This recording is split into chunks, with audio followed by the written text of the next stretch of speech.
Seguramente es la semana en materia económica más importante de esta segunda gestión de Cristina Fernández de Kirchner, porque dos temas fundamentales acapararon la atención de la presidenta y llevaron a que tome decisiones. La primera, se dice que la deuda más importante del gobierno con la clase media, y que esto se habría reflejado en las elecciones, en las PASO, es el retraso notable que había en el mínimo no imponible de ganancias y las consecuencias que esto habría tenido en el salario, que tuvo en el salario. Por eso la presidenta decidió hoy subir el mínimo no imponible de ganancias a 15.000 pesos, de ahí para abajo no van a pagar más este impuesto, y mejorar en un 20% el pago entre los que ganan 15.000 y 25.000 pesos mensuales. Esto se va a cubrir, dice el gobierno, en un 50%, en proyectos de ley que ya están en el Congreso, que van a agravar la venta de activos de empresas, de acciones de empresas que no coticen en bolsa y un 10% en el pago de dividendos. La otra medida la otra decisión que tomó Cristina Fernández de Kirchner es doble. Primero, reabrir por tercera vez el canje de deuda para aquellos bonistas que aún están en default. Y por otro lado, reabrir un canje o ofrecer títulos públicos con legislación local, con pago en Buenos Aires, para aquellos tenedores de bonos que aceptaron títulos públicos, fundamentalmente bonos par y bonos discount, con legislación en los Estados Unidos y que son los que están en la mira de los fondos buitres y de los call-outs a partir de las decisiones de los fallos en primera y segunda instancia en los Estados Unidos. Ámbito financiero en el marco de la presentación de Ámbito Summits que presentará ante todos ustedes reuniones de economistas, de políticos para analizar la coyuntura actual de la República Argentina y el clima de negocios, invitó a diferentes economistas. Tres de ellos nos dieron su opinión sobre las dos cuestiones. Tres opiniones totalmente diferentes, tres visiones absolutamente distintas de las implicancias de estos temas y de lo que estos temas pueden llegar a provocar en la economía argentina, obviamente mirando las elecciones de octubre. Ellos son Ramiro Castiñeira, Agustín Datelis y Gastón Rossi. Los invito a escuchar estas tres visiones, quizá una forma de ver por qué hoy hay visiones tan diferentes de los problemas económicos que tiene que enfrentar el gobierno. Es un problema que trae una economía que tiene una inflación alta y por lo tanto obliga a actualizarlo, pero esto no es una baja del impuesto, sino que busca mantener la presión tributaria en el mismo nivel. La solución de fondo parte de un programa macroeconómico que frene la inflación. Eso es la situación. Es decir, la economía en su conjunto se continúa deteriorando, este año aumenta el déficit externo, aumenta el déficit fiscal, aumenta la emisión monetaria, está escalando levemente la inflación, evidentemente el deterioro macroeconómico continúa, es ahí donde se buscan o se necesitan respuestas y no en temas, si bien ganancias es un golpe sobre el bolsillo, evidentemente también tiene mucha oportunidad electoral donde más de uno en el arco político lo toma porque es una bandera fácil para llegar a las elecciones. Como una solución, como una medida más que positiva para la economía. Digo, a ver, el argumento de algunos sectores de que es un tema electoral, de que se tendría que haber tomado hace un tiempo, nosotros no lo consideramos así. Me parece que justamente la economía, digamos, en Argentina decidió no tomarlo hace un tiempo porque, dado el contexto internacional, lo que no se podía hacer era desfinanciar al Estado, digamos. El contexto internacional adverso, la desaceleración de Brasil, la caída en recesión de muchas economías desarrollada generó un contexto difícil que se vio en Argentina en una desaceleración en el año 2012 de la actividad económica. Había que hacer política contracíclica, entonces era importante financiar y mantener el financiamiento del Estado. Esa política contracíclica permitió mantener los niveles de crecimiento en los niveles que estamos presentando actualmente. El primer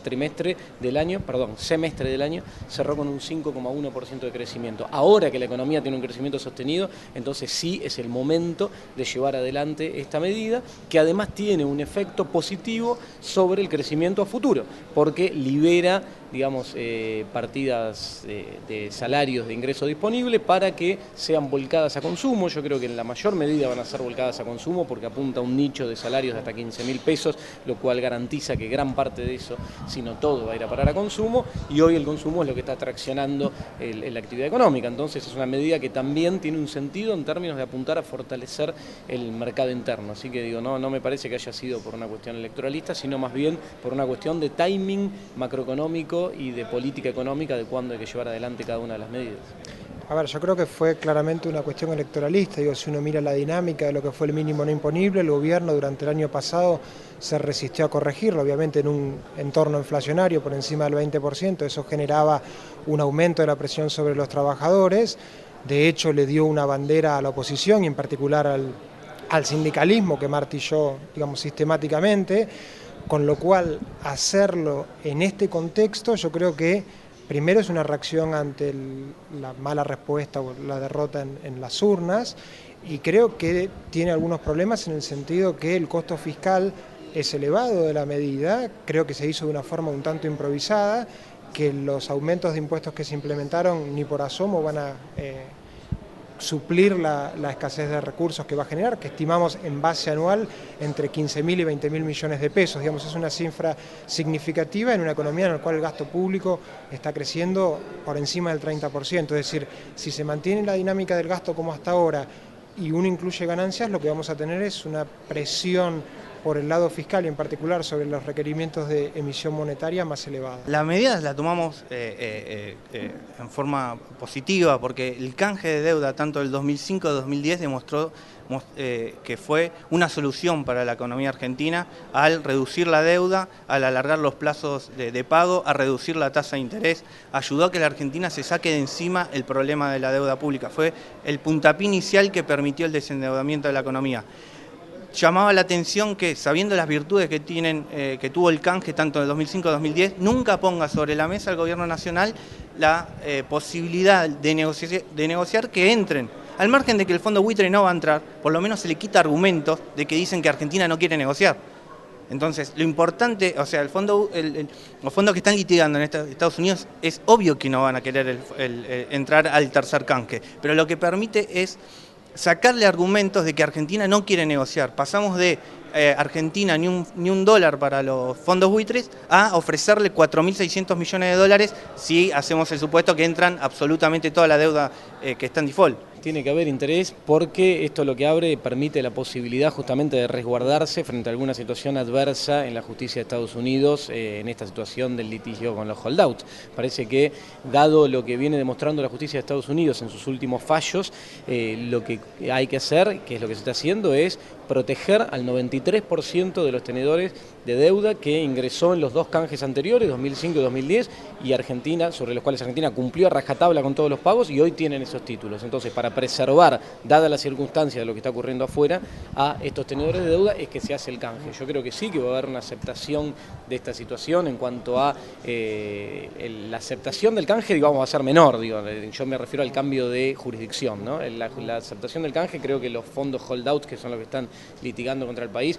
no van a aceptar y van a pretender seguir por la vía judicial, más con dos fallos a favor como tienen últimamente en el último tiempo, entonces van a seguir presionando. Pero en cuanto al cambio de jurisdicción, que es la otra pata de esto, creo que sí va a haber un interés muy fuerte porque se está protegiendo a los inversores frente a una situación adversa afuera, ¿no? Es una decisión correcta pero tardía.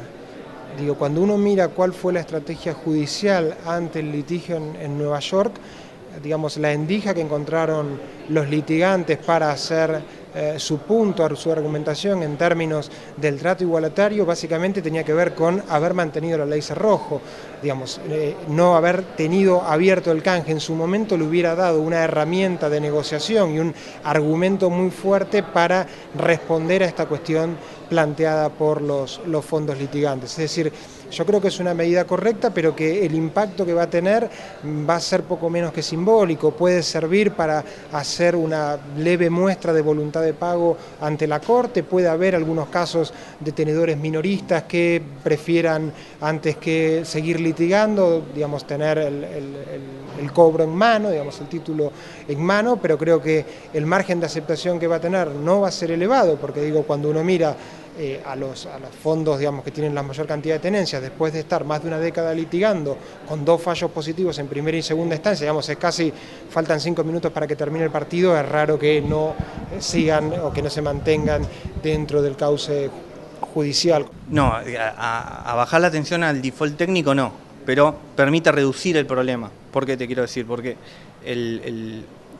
los fondos buitres van a seguir peleando, así que eso obviamente tampoco van a cambiar de ley. Muchos fondos desde afuera tampoco van a querer quedar en ley argentina, pero hay otros que son, ¿cómo se llaman? Todos los que entraron voluntariamente y de buena fe, el canje 2005-2010, de repente se encontraron como rehenes en esta pelea entre el gobierno nacional y los fondos buitres. Así que esto da una posibilidad de que por lo menos hay fondos que tienen posiciones grandes y no pueden salir a vender su posición porque se terminan bajando los precios mismos que quieren sostener para no tener una pérdida patrimonial. Es decir, para el tenedor minorista no es necesario este cambio de ley, pero para un fondo grande que quiere por lo menos suavizar, sopesar riesgos, ¿no?, le genera una oportunidad que más de uno la va a aprovechar. Tal cual, yo creo que baja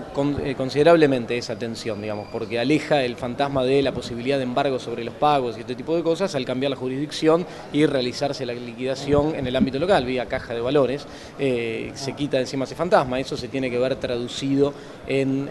los rendimientos de los títulos. Me parece que es una buena noticia. Lo que hay que seguir de cerca es cuál va a ser la decisión